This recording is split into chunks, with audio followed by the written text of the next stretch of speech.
This time on Woody's Garage. Don't be so cheap. Buy some parts. Well, I'm shifting my attention over to this engine today. It's an S90 engine. We'll call this a racing engine because of this thing. It's not very racing right at the moment. I know I've had it apart in the past, but I want to see what's going on with it. I want to look at the piston and the cylinder, see about the possibilities of putting a cam chain on it, and just getting a handle on it, I guess. So these guys are like finger tight. I can take those off, and then everything's going to slide off, and I'll show you.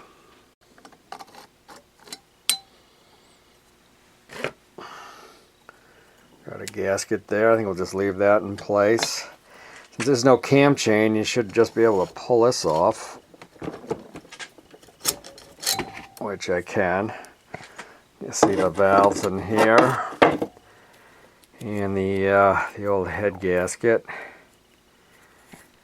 You know, they say you can use those again and again and again, or, you know, who I got that from, I don't know. But on the other engine, I'm thinking that's what's giving me a problem. Now the cylinder will just pull off. Told you.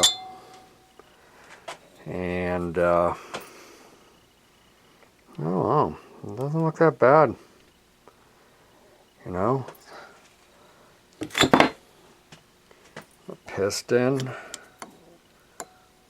Well, the rings aren't even stuck or anything, so might not be too bad. I'm going to investigate a bit further here. You need a gasket down here, too. The chain's got to go around this thing, so if we pull off this cover, then it kind of seems like I'm eager to try to put this thing back together. So I like to goober some mystery oil all over everything, get it kind of loose, so it, you know, kind of starts cleaning, loosening up the gunk. Put some over the rings here. One thing you'll notice about the cylinder head here is that one of the holes, almost two of them, well, that one I think is worn, like this one, breathes right in to the head. So, you know, there could be like a compression leak here if you don't have an O-ring. There's an O-ring that goes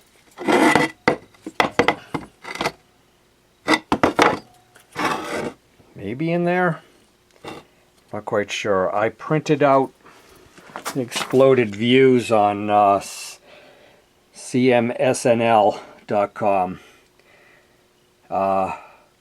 and I'll see what's missing and use kind of this to go by. Also notice this piston doesn't have any circlips on it, so I think we're going to take this piston off. Now the clip is in there. It's one of those that doesn't have the, looks like a G that comes across here, but there's a clip in there. A couple of taps, got that free. Some evidence of pounding, which must mean that this thing was stuck. Don't see any size on it, so maybe it's a standard piston. Just remember that side goes up. Don't know if you can see to the right of my thumb that both the top two rings were like aligned together, you know, so you could blow by there. So that wasn't a good thing.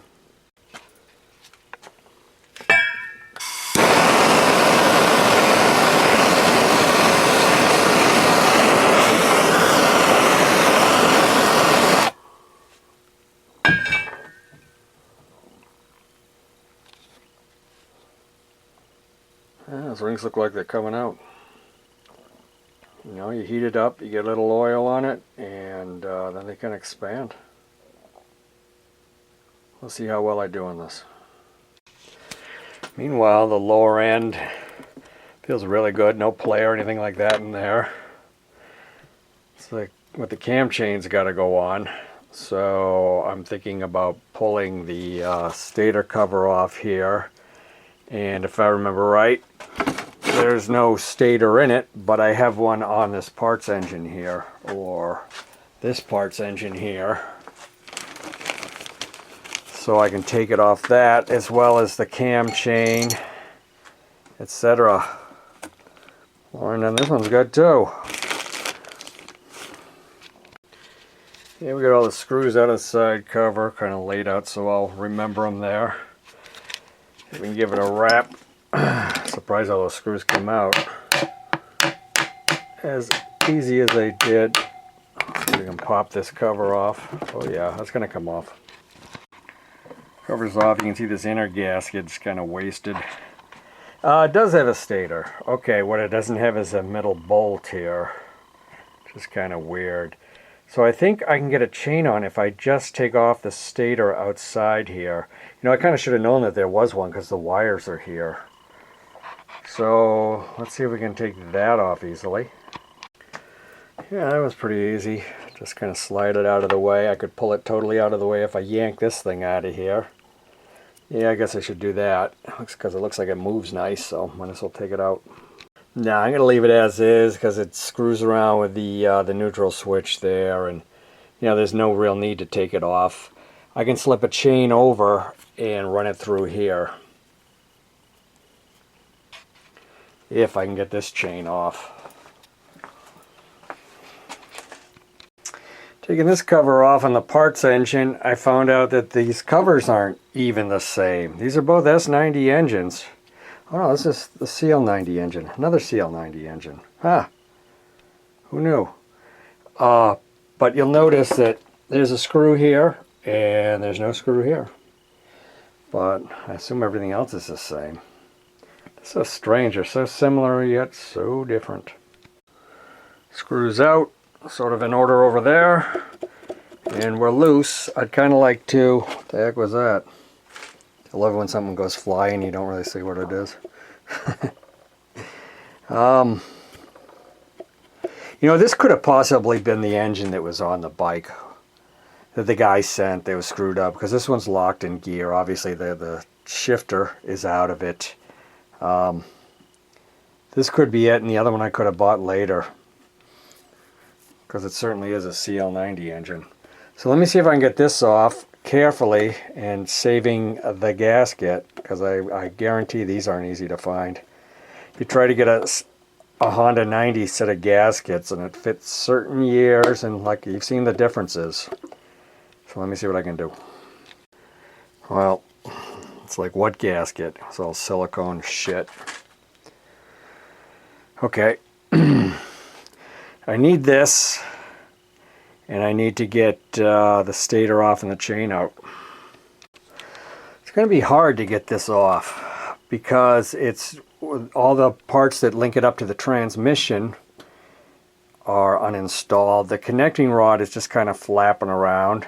I know in the past I've done things like put 2 pieces of wood down here and then something across to hold the connecting rod, but that definitely puts a strain on it. But I might have to do it. Right now, I got the stator loose. You'll notice too, I know it's confusing because I go from engine to engine, but the stator on my other CL90 has open coils. These are covered with some kind of material, lacquer or something or other. The other ones are open. So good to know I have another stator, because that other one I'm kind of questioning. But it'd be nice to get this off. Right now we're going to get this off and see if the chain will just slide over. I'm not sure if it will or not. Yep, the cam chain will come off. Now I got a nice worn out cam chain to use on the other engine. But I still want that. I mean, maybe there's a way I can get a screwdriver through this or something to get this bolt out of there. I'm still going to work on that. Now this is where the clutch goes on this side, and I could, you know, if I wrap some rags around here, I could get some vice grips on here, which might do it, but I don't really want to mangle this up. You know, it's a good crank. So, still thinking. I got it by putting the big screwdriver through on the downstroke. And you know, I wasn't going to pound on it, but it seemed to come off pretty easily. That's like all I needed. Didn't hurt anything, I swear. You can see down in there we got the chain aligned on this sprocket and on the sprocket on the crank. The chain coming out, will it remain there? I hope so. I'm gonna screw the stator back on. Stator's back on. We're probably gonna do this bolt the same way I took it off the other one. Yeah, that's on. There's probably a torque spec for that, but I couldn't even find the torque spec for the head bolts the other day, so I'm not gonna go searching around. It's on. I didn't go crazy tight. So I think right now we gotta think about our next move. Soak the piston in my oil bath here, and looks cleaner, but the rings are still kind of stuck.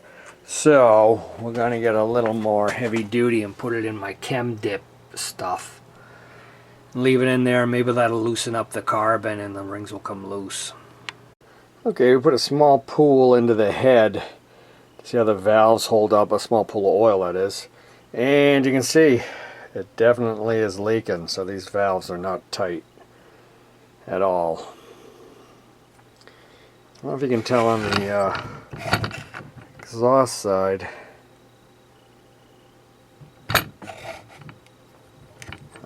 I guess you should be able to see something there if it was leaking or not. But this you can definitely see it oozing. I was also looking around online about how to loosen up piston rings, and someone just took some seafoam, poured it down the cylinder, and a little while later their compression came back from 70 to 110. So I put some seafoam down in there, and I'm going to let it sit for a little while and hope that it helps. Okay, some more differences. On the right hand we have an S90, on the left we have the CL90 jug. Now there are some differences. You notice this thing? I don't know what that thing is. This one does not have it. The CL90 does not have that.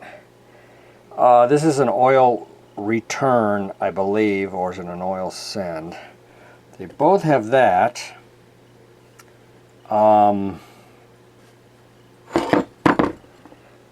CL90 also has a mount for something here. The S90 does not have that.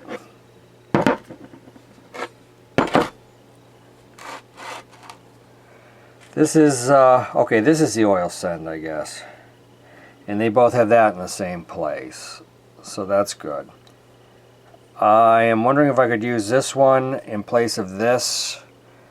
Not sure if they will work or if they will not. But another thing to point out, you know, we'll see if I have the head also for this cylinder. And here are the heads. This is the S90. This is marked R6, which I think is kind of strange. This one has a familiar E. It looks like an E1 kind of. You can see the manifold where the carb attaches looks a little bit different. This one's a little pointier, but they're both just linear, not offset or anything like that. The valves, these valves actually look a little bigger. I don't know if they are, but once again, the weirdness of where the bolts go through, this is very wide open to the head. You know, oh sorry, this one and this one. And this one has just that one, which is pretty strange. Exhaust port. That's a little crusty looking thing, isn't it? The exhaust port might be different because, as you noticed, I had to use a different pipe from the S90 engine to this CL90 engine. So this would be my match though for that cylinder, I think. Don't know if this one will pass the fluid in the head test. Let's try it. So I think I'm going to run my hone through both these cylinders just to see what they look like. Just a really light hone. Well, I got the revolutions up on this one, and the thing kind of exploded on me. So, these two cylinders are very different. This one's very heavy, and the other one's very light. This one I've been going at a little bit harder, trying to get rid of the crap. But they're smooth enough to have a piston, that's for sure. Let me clean them out a little bit and we'll look down the barrel. CL90. It's funny, it doesn't look nice and, I mean, it looks nice and smooth, but there's definitely a texture still on it. But no big pits or anything like that, so maybe more honing is in order. Or, you know, the best thing about it is it's a usable cylinder. Like I said, this is very heavy. I'm not sure cast iron. The other one, the S90 one, is so light compared to it. And yeah, I've kind of cleaned it out. You see a few scratches and stuff like that, but you know, once again, hopefully you can see. I mean, it's usable too. So after the honing, I mean, just wiping them out, look at how much filth is on them. And another difference is this gasket is really thin, and the one that goes for this one is really fat. Kind of looks like, I don't have one here, but you can definitely see how wide that is compared to that's just a thin little channel. The CL90 cylinder says 2. The S90 says E2. Okay, we got the piston out of the chem bath. I wasn't there yesterday for quite a long time, about 8 hours or so. Looks pretty much the same. I'm going to see if I can get this little screwdriver in between the ring gaps and see if I can get them to move a little bit. Well, I've been using that little jeweler screwdriver to try to get these things free. I got the top one started free and I just wedged a little too much and I broke the ring. So, and the others aren't budging at all, and I've been at it for a while. You know, just trying to get into that hole and wedge it back and forth a little bit, bending that little tiny screwdriver. So, as far as piston goes, I think we're going to have to buy a new one, but you know, for which cylinder, and is the cylinder even going to work? Don't know. Okay, back on the CL, where after we put the seafoam down the cylinder, we have about the same results that we had before. Another thing, when I unscrewed the spark plug, I gave it a couple of kicks expecting seafoam to come squirting out, and it didn't, so it went right by the rings and right into the crankcase. So, we're batting 0 today. I was hoping to have some good luck. Yeah, going into this project, I kind of knew it was going to be a lot of, you know, I got a lot of broken stuff, and I wanted to see what broken stuff was the best whatever. So I got to kind of decide now, like, what to do. Rebuilding that other engine seems like that this is the one I should really concentrate on. But I was doing that just almost as a reminder of what it's like to take off the top end and check it out. So this one, hopefully, maybe we can just get some rings for. I don't know. Maybe that's next. I got to clean up all this junk. I got Honda 90 parts everywhere.